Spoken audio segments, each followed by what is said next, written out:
Hello students, कैसे हैं आप सब लोग। आज हम लोग रिवीजन करने वाले हैं गवर्नमेंट बजट का। बोर्ड एग्जामिनेशन में 6 मार्क्स का ये चैप्टर पूछा जाता है और बहुत ही आसान चैप्टर है और प्रैक्टिकली जो आपके डे टू डे लाइफ है उससे रिलेटेड चैप्टर है।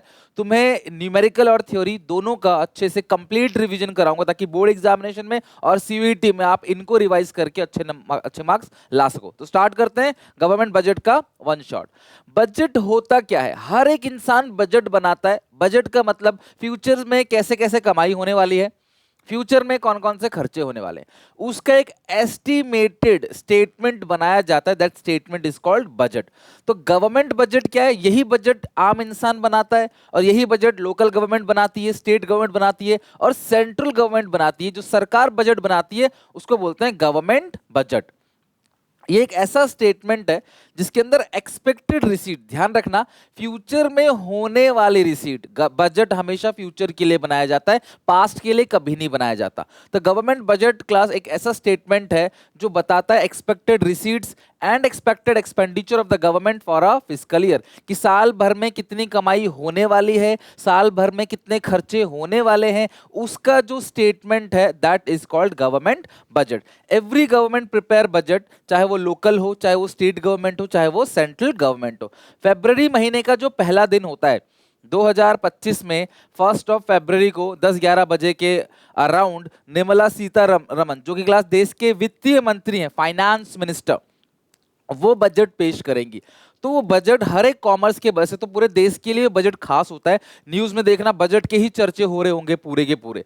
तो जो गवर्नमेंट बजट है वो बताता है कि कौन कौन सी चीजें कल को महंगी हो जाएंगी, कौन कौन सी चीजें सस्ती हो जाएंगी, सरकार कहाँ कहाँ से टैक्सेस बढ़ाने वाली है, टैक्सेस में क्या चेंजेस आने वाले हैं, different type of indirect taxes या डायरेक्ट टैक्सेस, सब कुछ, कहाँ कहाँ कितने हॉस्पिटल स्कूल कितने बनेंगे, कहाँ पे कितने डेवलपमेंट एक्सपेंडिचर होंगे, कहाँ से कितनी कमाई होगी, सब कुछ इस बजट के अंदर क्लास बताया जाता है। बहुत ही पढ़े लिखे लोग, इंटेलेक्चुअल लोग जो है वो बंद कमरे में विदाउट एनी कांटेक्ट ऑफ बाहरी दुनिया से कोई कांटेक्ट नहीं होता उनका, क्योंकि अगर समय से पहले किसी को बजट की भनक लग गई कि क्या बदलाव आने वाले हैं तो उसका वो अनड्यू एडवांटेज ले सकता है। तो निर्मला सीतारमन जी बजट पेश करती हैं 1 फरवरी, यानी फर्स्ट डे को फरवरी मंथ में, which is well known for India as a day when finance minister present annual budget. तो फाइनेंस मिनिस्टर जहां पे एनुअल बजट पेश करती हैं उस बजट को हम बोलते हैं यूनियन बजट ऑफ इंडिया।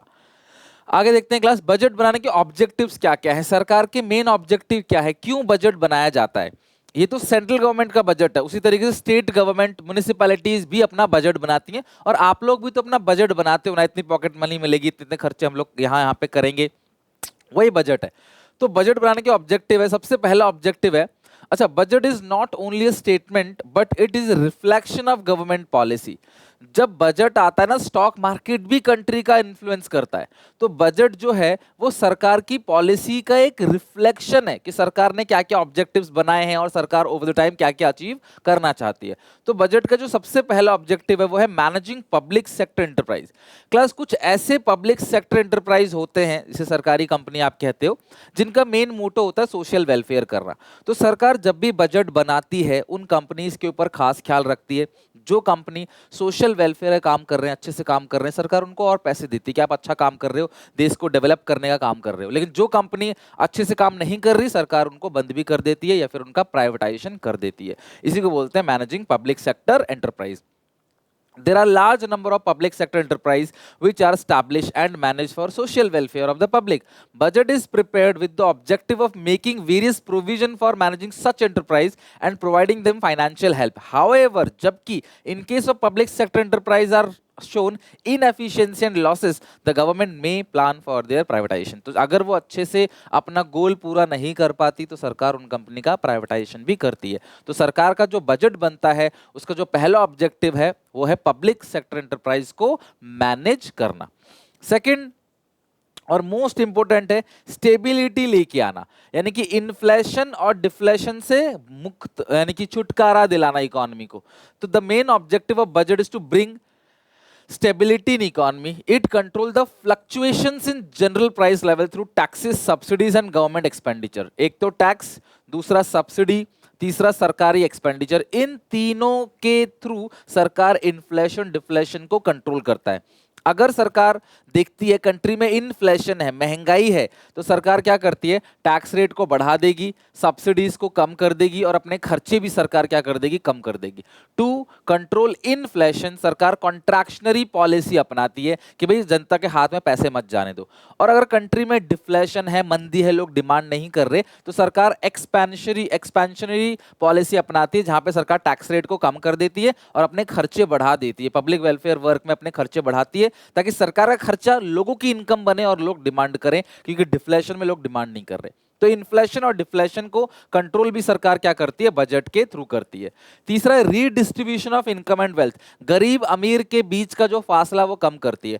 अमीर है 90% लोग, लेकिन इकोनॉमी के जो जीडीपी है उसमें कंट्रीब्यूट करती है क्लास थोड़ा सा ही परसेंटेज, यानी कि 90 लोग जो है वो मिलाकर 10 रुपए इकट्ठा कर पा रहे हैं कुल, और 10 लोग जो है वो मिलाकर 90 रुपए इकट्ठा कर पा रहे हैं। देश की जो वेल्थ है 10% अमीर लोग उसका 90% कंट्रीब्यूट करते हैं, और जो गरीब लोग हैं 90% वो सिर्फ 10% कंट्रीब्यूट करते हैं। इसका मतलब गरीब और अमीर के बीच का जो फासला है ना वो बहुत ज्यादा है। तो सरकार जब भी बजट बनाती है तो इस फासले को कम करने की बात करती है। It means reduce the inequalities between income and wealth through the policy.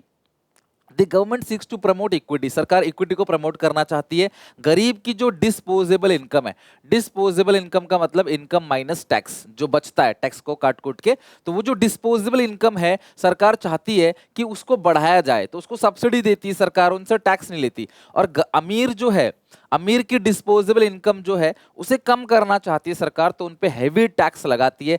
Tax system को प्रोग्रेसिव बनाया जाता है। बेटा प्रोग्रेसिव मतलब ऐसा बढ़ता हुआ, तो आप जितना ज्यादा कमाने लग जाओगे उतना हायर रेट से आपको टैक्स देना पड़ेगा। मैं एग्जांपल लेता हूं कि मान लो कि 2.5 लाख तक एग्जाम्प्ट है, अगर कोई 2.5 लाख रुपए तक कमा रहा है साल में उसको माफ है। अब 2.5 से 5 लाख तक कमाते हो तो सरकार सिर्फ 5% टैक्स लेगी, लेकिन 5 से 8 लाख तक कमाते हो सरकार आपसे 10% टैक्स लेगी, और 8 से 10 लाख तक कमाते हो सरकार आपसे 20% टैक्स लेगी, और अगर 10 लाख से ऊपर कमाते हो सरकार आपसे 30% टैक्स लेगी।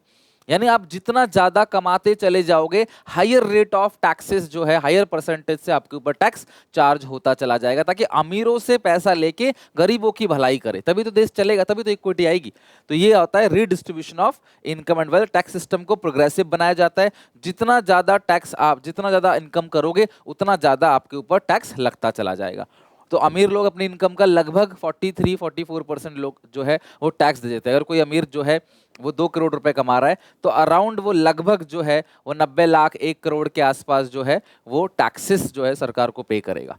और जो गरीब है वो 2.5 लाख रुपए 3 लाख रुपए कमा रहा है महीने का, सॉरी साल का, महीने का नहीं साल का कमा रहा है, तो उस पर फिर कोई टैक्स सरकार नहीं लेती, बोलते आप टैक्स मत दो, आपको सारे बेनिफिट मिलेंगे इकोनॉमी के, आप टैक्सेस मत दो।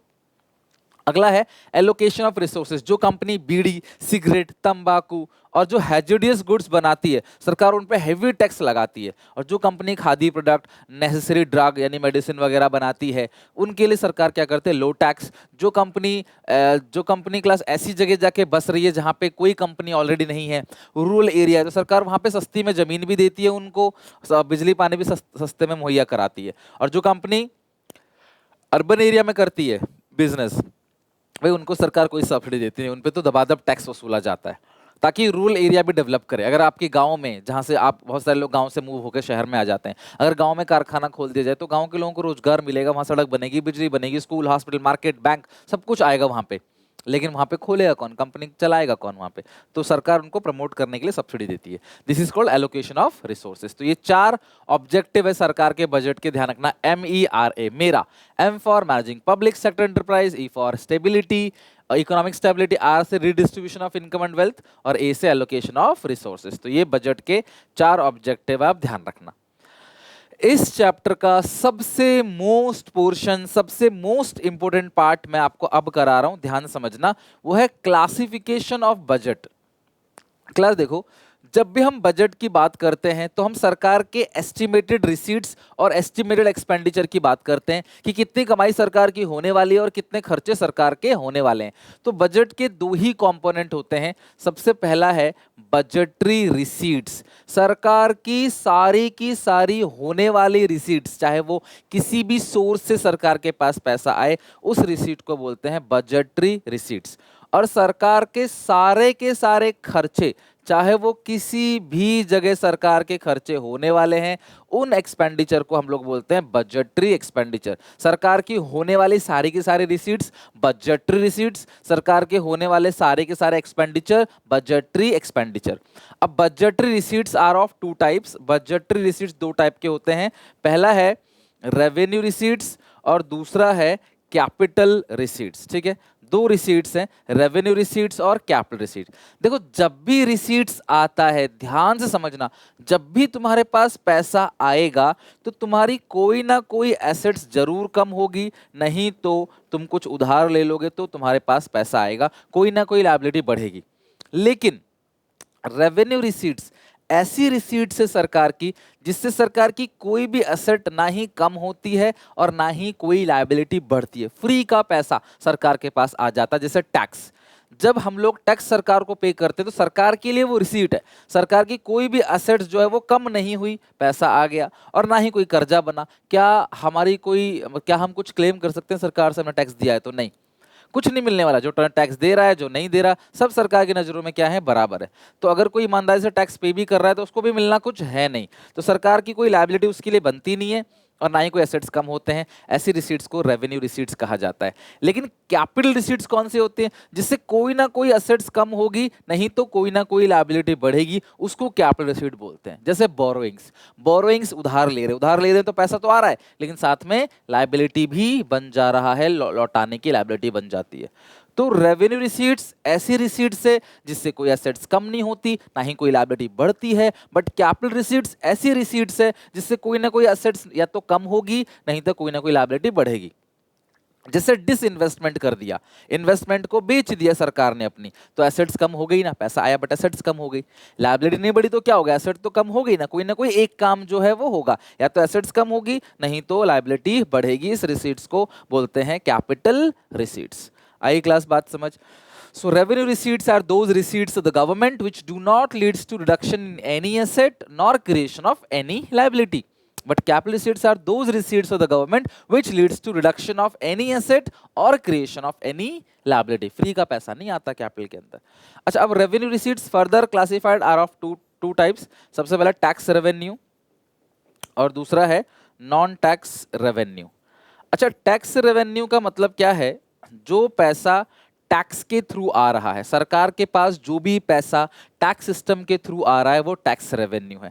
टैक्स क्या होता है? Compulsory payment to the government under any law. किसी नियम कानून के तहत, किसी लॉ के तहत आप कंपल्सरी पेमेंट कर रहे हो, like GST, income tax, custom duty, excise duty, इसके अलावा corporate tax, these are called tax revenue. सरकार के पास जितने भी टैक्सेस का पैसा आ रहा है वो टैक्स रेवेन्यू। टैक्स दो टाइप के होते हैं, डीटी और आईडीटी, डायरेक्ट टैक्स और इनडायरेक्ट टैक्स। डायरेक्ट टैक्स क्या होता है? मेरे ऊपर सरकार ने टैक्स लगाया और सरकार को मैं ही जमा करूंगा टैक्स, वो डायरेक्ट टैक्स है।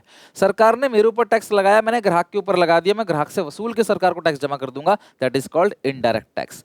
तो डायरेक्ट टैक्स का मतलब जिसके ऊपर टैक्स का बर्डन है वो इसको किसी और के ऊपर शिफ्ट नहीं कर सकता, इज नॉट शिफ्टेबल, वो उसको खुद ही जमा करना है, उसका बर्डन उसके ऊपर है, पेमेंट भी वही करेगा। लेकिन इनडायरेक्ट टैक्स में ऐसा नहीं है, वो शिफ्टेबल इन नेचर है। होलसेलर लगाता है कस्टमर के ऊपर और कस्टमर से वसूल के रिटेलर क्या करता है, सरकार को जमा कर देता है। तो जो इनडायरेक्ट टैक्सेस है उसका बर्डन सीधा का सीधा ग्राहक की जेब में आना है। कल को डोमिनोज जो है अपने पिज्जा की वैल्यू में टैक्स 20% सरकार बढ़ा दे तो डोमिनोज का पिज्जा महंगा हो जाएगा, वो 20% आपसे लेके सरकार को दे देंगे, उनका कुछ नहीं जाने वाला। आप कितने टैक्स बढ़ा दो, इनडायरेक्ट टैक्स अगर बढ़ता है तो सीधा ग्राहक के ऊपर बर्डन आता है, उसका डायरेक्ट जो लोड आएगा वो ग्राहक के ऊपर आएगा, वो दुकानदार के ऊपर नहीं आता। ठीक है, वो तो इनडायरेक्ट टैक्स। अच्छा, डायरेक्ट टैक्स ना प्रोग्रेसिव होता है, जैसे जैसे इनकम बढ़ती चली जाएगी टैक्स रेट बढ़ता चला जाएगा। इनडायरेक्ट टैक्स सबके लिए सेम होता है, रिग्रेसिव, सबके लिए सेम। मुकेश अंबानी भी कोई पिज्जा खरीदेगा तो 5% का टैक्स लगेगा, आप खरीदोगे, मैं खरीदूंगा तो भी 5% का टैक्स लगेगा।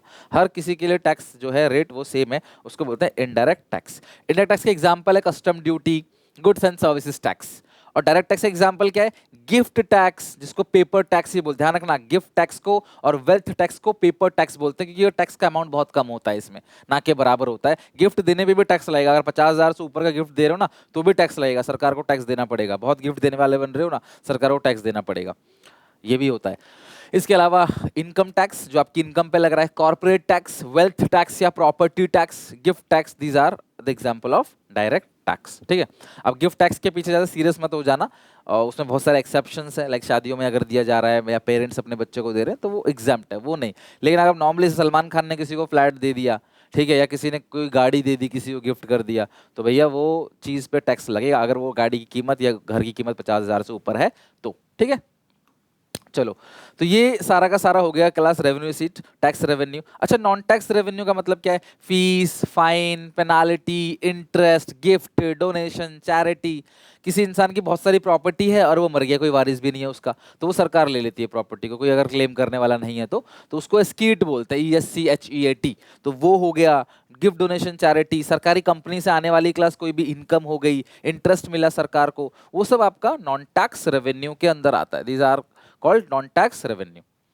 अच्छा, कैपिटल रिसीट मैंने बताया था क्लास आपको, कौन कौन से होते हैं कैपिटल रिसीट? जहां पे सरकार की कोई ना कोई एसेट्स कम होगी, नहीं तो कोई ना कोई लायबिलिटी बढ़ेगी।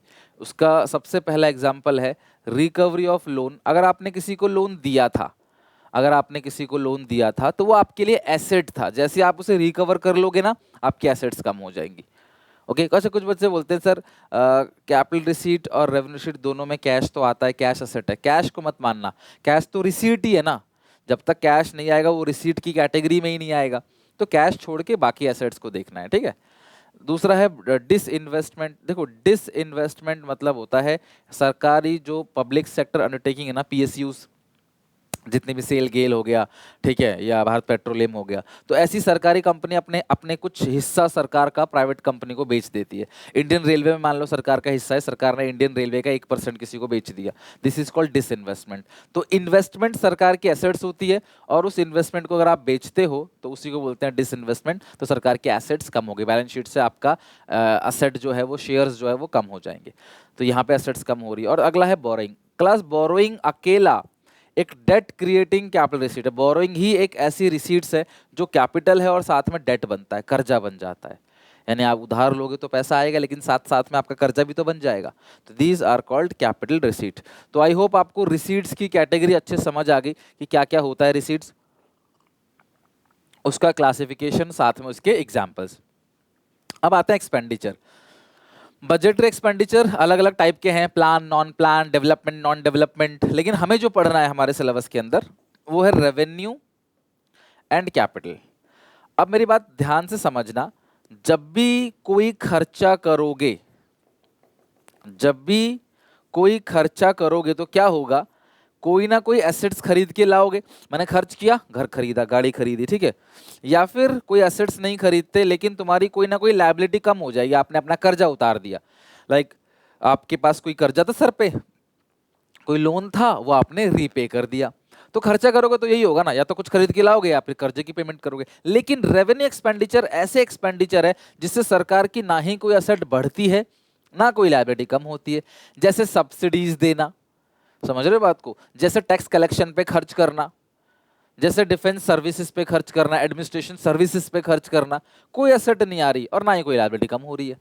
These are free fund expenditure of the government, these are revenue expenditure. और कैपिटल एक्सपेंडिचर कौन से होते हैं? जिससे सरकार की कोई ना कोई एसेट्स बढ़ेगी। जैसे सरकार ने कोई बिल्डिंग खरीद ली, किसी फॉरेन कंट्री में किसी कंपनी को खरीद लिया, किसी कंपनी के शेयर्स खरीद लिए, राफेल खरीद लिए, कोई सुपर कंप्यूटर खरीद लिया बाहर से, तो एसेट्स कम होगा।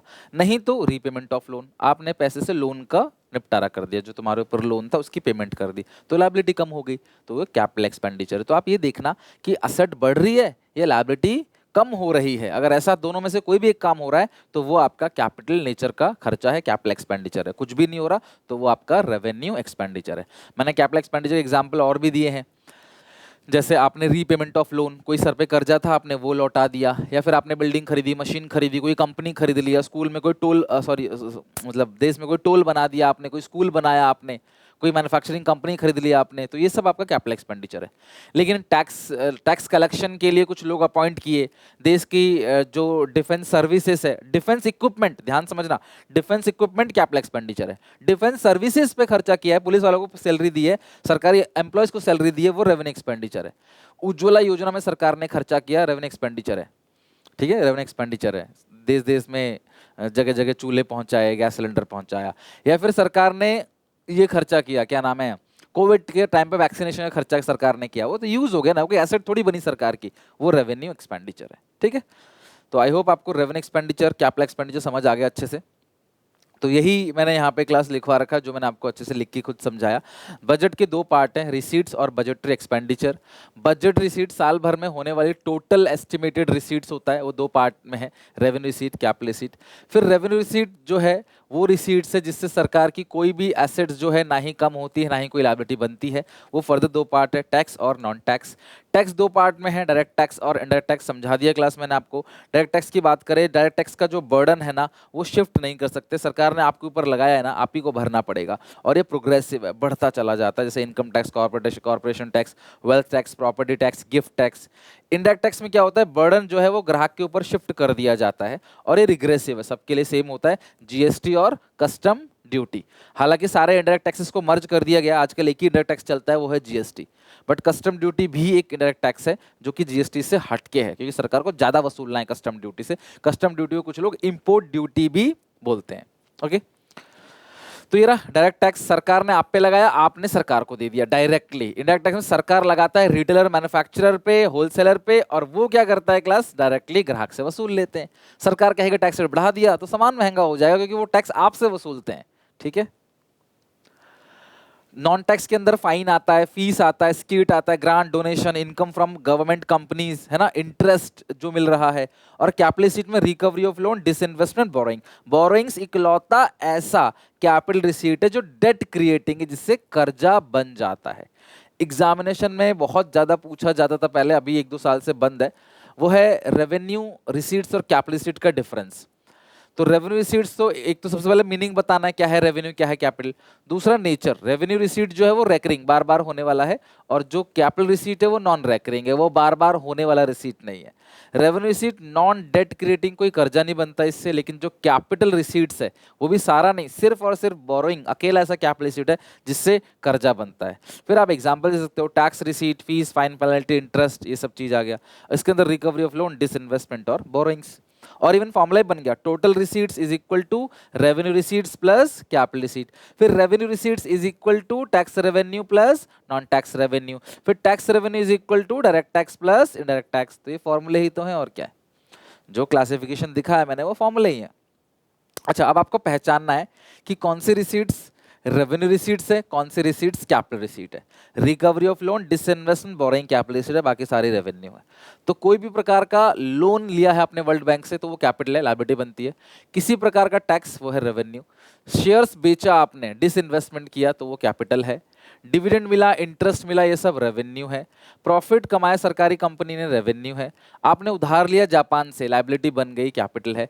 जीएसटी रेवेन्यू है। रिकवरी ऑफ लोन, तो वो कैपिटल है। आपको विद रीजन बताने हैं, आप क्लासिफाई करके रीजन नहीं दोगे तो नंबर नहीं मिलेंगे।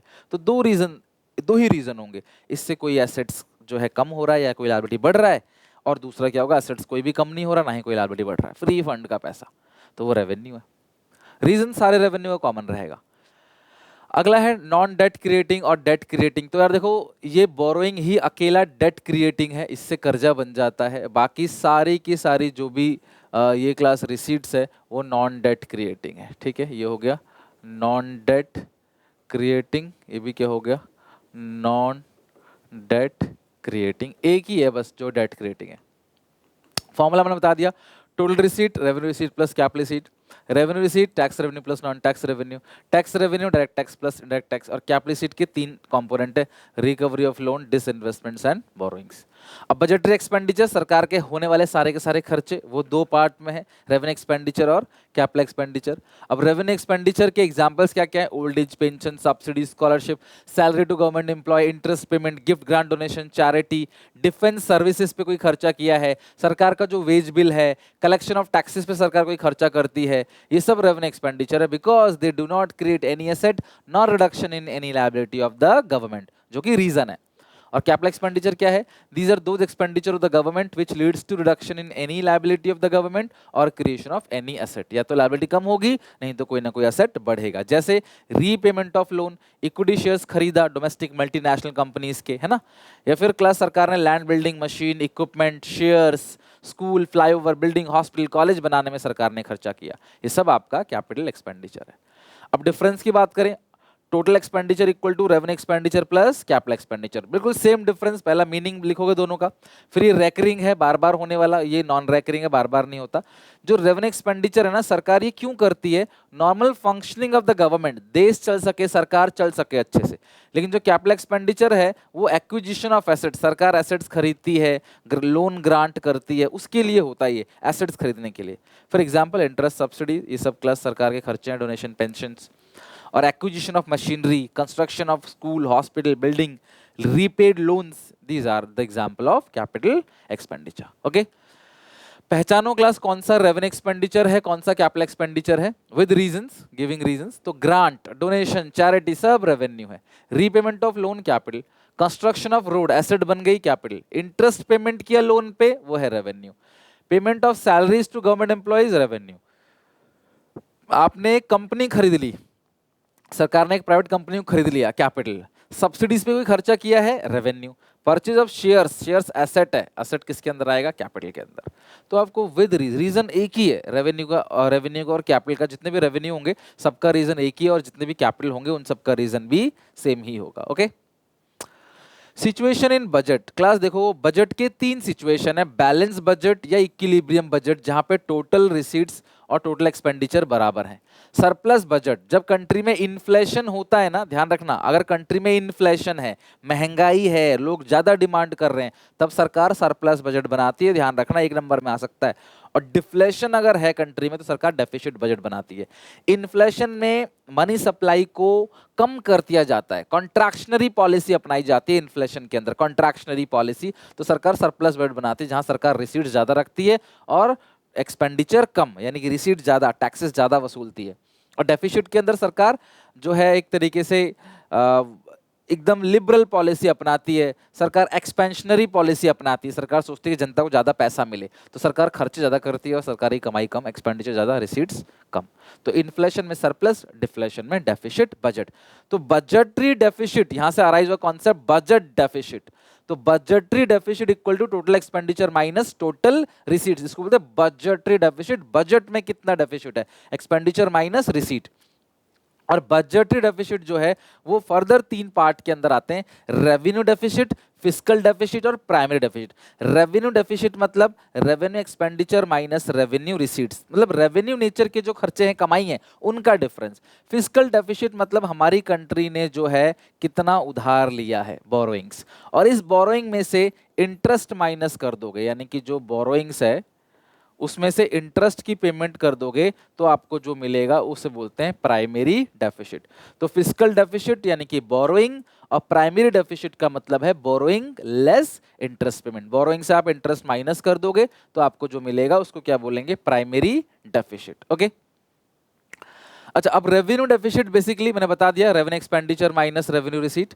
अब implications of revenue deficit, revenue deficit का इंप्लीकेशंस क्या है, अगर कंट्री में रेवेन्यू डेफिसिट होगा तो उसका इंपैक्ट क्या होगा। तो सबसे पहला, रेवेन्यू डेफिसिट जो है वो सरकार के रेवेन्यू नेचर की कमाई और रेवेन्यू नेचर के खर्चों को डिनोट करता है, राइट।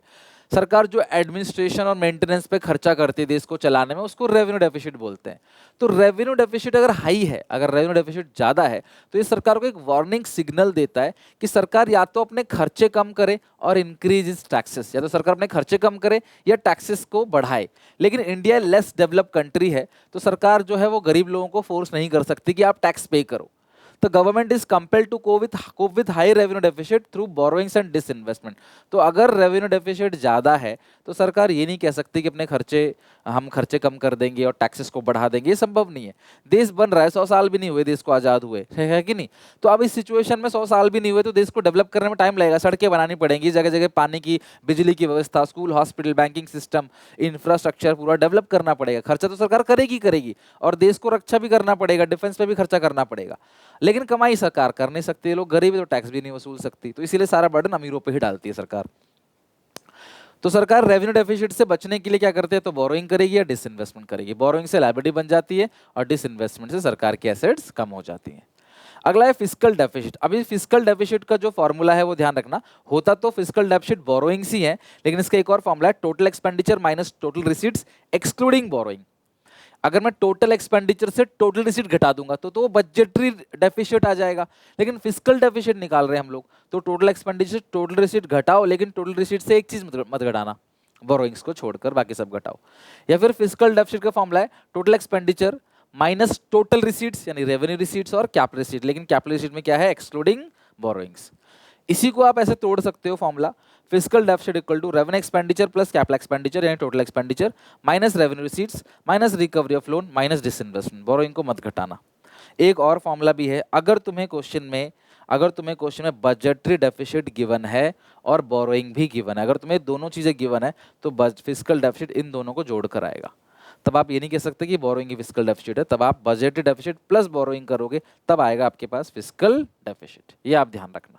ओके, अगला है इम्प्लीकेशंस क्या है। अगर आपने उधार ज्यादा ले लिया तो उसका इम्प्लीकेशन क्या होगा। सबसे पहली बात, महंगाई बढ़ेगी, पैसा सरकार उधार लेके देश में खर्च करेगी और महंगाई बढ़ेगी।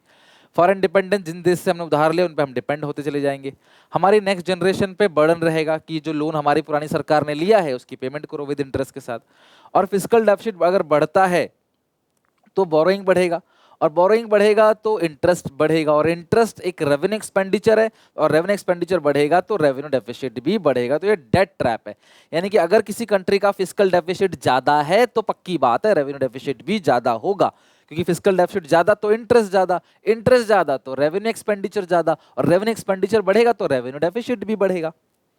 Third is primary deficit. Class इसे नेट फिस्कल डेफिसिट बोलते हैं। क्या बोलते हैं, नेट फिस्कल डेफिसिट, यानी फिस्कल डेफिसिट में से इंटरेस्ट घटा देंगे तो क्या आएगा, प्राइमरी डेफिसिट। और एक फॉर्मूला और बनता है कि fiscal deficit is equal to primary deficit plus interest payment, क्योंकि माइनस वाला इधर भेजोगे प्लस हो जाएगा ना, तो primary deficit plus interest payment क्या आएगा, फिस्कल डेफिसिट। तो फिस्कल डेफिसिट बताता है बोरोइंग्स, जबकि प्राइमरी डेफिसिट बताता है बोरोइंग्स आफ्टर इंटरेस्ट, इंटरेस्ट की पेमेंट करने के बाद जो बोरोइंग बचता है। ठीक है, टैक्स रिसीट का formula direct tax plus indirect tax, ये तो आपको पता है, ये तो पहले ही हमने पढ़ लिया था।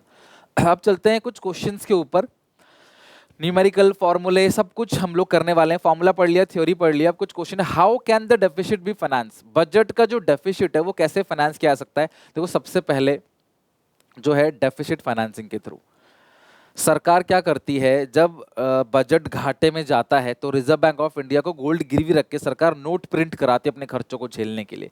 This is called deficit financing. This refers to borrowing by the government from RBI against treasury bills. RBI note छाप के देता है, RBI purchase bill in return of cash while government use this fund to cope deficit. Deficit से निकलने के लिए RBI से पैसा उधार लेती है, आरबीआई को कुछ गिरवी रखती है, ट्रेजरी बिल्स वगैरह, गोल्ड वगैरह, और नोट छपवाती है, उसको बोलते हैं डेफिसिट फाइनेंसिंग। सरकार उधार ले सकती है जनता से भी, सरकार डिसइन्वेस्टमेंट भी कर सकती है, और सरकार ट्राई कर सकती है अपने खर्चे कम करने का और टैक्स और नॉन टैक्स रेवेन्यू बढ़ाने का। बट दिस इज मोस्ट मतलब वर्स्ट सिचुएशन है, ऐसा नहीं होगा क्योंकि ये क्लास इफेक्टिव नहीं होता, आप टैक्स वसूल नहीं सकते, गरीबों से पहले ही कम कमाते हैं भैया, कहाँ से देंगे टैक्स। दूसरा, from the following data calculate revenue deficit और फिस्कल डेफिसिट। तो रेवेन्यू डेफिसिट कैसे निकालोगे आप, revenue expenditure minus revenue receipt. तो रेवेन्यू एक्सपेंडिचर ये रहा 3821, और माइनस रेवेन्यू रिसीट है नहीं, तो टैक्स और नॉन टैक्स को ऐड कर दो, आपका रेवेन्यू आ जाएगा। टैक्स रेवेन्यू 1000 और नॉन टैक्स रेवेन्यू 135। ठीक है, सॉल्व करते हैं, देखो कितना आता है। बहुत ज़्यादा चांसेस नहीं होते न्यूमेरिकल आने के, लेकिन हाँ क्या पता आप सोच रहे हो नहीं आए और आ जाए 3 नंबर में, तो इसलिए करके जाना तो बहुत ज़रूरी है ना। 2686। दूसरा आपको निकालना है फिस्कल डेफिसिट। ठीक है, दूसरा निकालना है फिस्कल डेफिसिट, और वो बोरोइंग के बराबर है, वो बोरोइंग यहाँ पे दिया हुआ नहीं है। तो एक काम करेंगे, total expenditure capital expenditure plus revenue expenditure add करो, revenue expenditure plus capital expenditure minus recovery of loan minus revenue receipts, tax और नॉन टैक्स ही रेवेन्यू रिसीट्स होता है 1000। एक सेकंड, एक मिस्टेक हमने कर दी लग रहा है। क्या मिस्टेक कर दी, टैक्स रेवेन्यू इतना है और नॉन टैक्स रेवेन्यू इतना है, 3000 है, तो रेवेन्यू रिसीट है 3000 ना, यहाँ पे हमने कुछ और ही ले लिया है। रेवेन्यू रिसीट जो है वो 3000 है ना, ठीक करो, रेवेन्यू रिसीट जो है वो 3000 है, तो 821 आएगा। Revenue deficit. रेवेन्यू एक्सपेंडिचर है 3821 और रेवेन्यू रिसीव्ड है टैक्स प्लस नॉन टैक्स, तो नॉन टैक्स 2000 है, टैक्स 1000 है, 3000 घटाओगे तो यहाँ पे टोटल एक्सपेंडिचर आ गया ये 3821 प्लस 574 माइनस रेवेन्यू रिसीट, ये दोनों मिलाकर रेवेन्यू रिसीट है 3000 माइनस रिकवरी ऑफ लोन और डिसइन्वेस्टमेंट। तो रिकवरी ऑफ लोन कितना है 135 और डिसइन्वेस्टमेंट कितना है, डिसइन्वेस्टमेंट है 100। तो ये आ गया फिस्कल। अगर प्राइमरी पूछता ना तो इस फिस्कल में से इंटरेस्ट घटा देते 1013, आ जाता प्राइमरी डेफिसिट। तो सॉल्व करते हैं 3821 plus 574 minus 1000 minus 2000 minus 135 minus 100, it's 1160। ये आ गया फिस्कल। इस फिस्कल में से इंटरेस्ट घटा देंगे तो प्राइमरी आ जाएगा, बट वो पूछा नहीं है तो अपने आप क्यों निकाले जो पूछा ही नहीं है। तो ठीक है, लिख लो। नेक्स्ट क्वेश्चन, रेवेन्यू भी निकालना है, फिस्कल भी, प्राइमरी, इसमें तीनों निकालना है। तो रेवेन्यू डेफिसिट, रेवेन्यू फॉर्मूला पक्का अच्छे से लिख के करना, शॉर्टकट में मत लिखना, पूरा पूरा लिखना। तो revenue expenditure 100 minus revenue receipt 80, तो ये आ गया 20। अगला है fiscal deficit, total expenditure minus revenue receipt minus capital receipt excluding borrowings. तो जो टोटल एक्सपेंडिचर है वो है revenue expenditure plus capital expenditure. तो रेवेन्यू एक्सपेंडिचर है आपका 100, कैपिटल एक्सपेंडिचर 110, या total expenditure minus revenue receipt है 80 minus capital receipt net of borrowing, वही नेट ऑफ बोरोइंग मतलब एक्सक्लूडिंग बोरोइंग। तो 110 प्लस 100 210 माइनस 80 माइनस 95 इज 35। और जो प्राइमरी डेफिसिट है, primary deficit is equal to, वो कैसे निकलेगा, fiscal deficit minus interest payment. तो फिस्कल डेफिसिट कितना है 35 है और जो इंटरेस्ट पेमेंट है वो है 10, 35 माइनस 10 25, ये आ गया। तो रेवेन्यू डेफिसिट भी आपके पास आ गया 20, फिस्कल डेफिसिट है 35 और प्राइमरी डेफिसिट है 25। Primary deficit is equal to fiscal deficit less interest payment. तो ऐसे ही न्यूमेरिकल बनते हैं, बहुत ज़्यादा कुछ इसमें है नहीं, इसी तरीके से न्यूमेरिकल बनते हैं। और ये चैप्टर पूरी तरीके से खत्म हो गया। आई होप आप लोगों को गवर्नमेंट बजट चैप्टर अच्छे से समझ आया होगा। मैंने कंप्लीट रिवीजन कराया, कोशिश करा कि 40-45 मिनट्स के अंदर आपका पूरा का पूरा अच्छे से A to Z concept, numericals, फॉर्मूले सब अच्छे से रिवाइज हो जाए। विथ थ्योरी क्वेश्चंस भी मैंने करा दिए आपको, कौन सी चीज़ कहाँ कहाँ पे आती है, रेवेन्यू में आती है, कैपिटल में आती है, क्लासिफिकेशन वाले क्वेश्चन भी आते हैं एग्जामिनेशन में। बाकी बजट के objective, difference between revenue capital, वो बहुत इंपॉर्टेंट है। तो यहाँ तक पढ़ के आना। वीडियो अच्छी लगे लाइक करना, अपने दोस्तों में शेयर करना, कमेंट करके बताना कोई डाउट कोई दिक्कत है तो। मिलते हैं नेक्स्ट वीडियो में, till then take care, bye bye.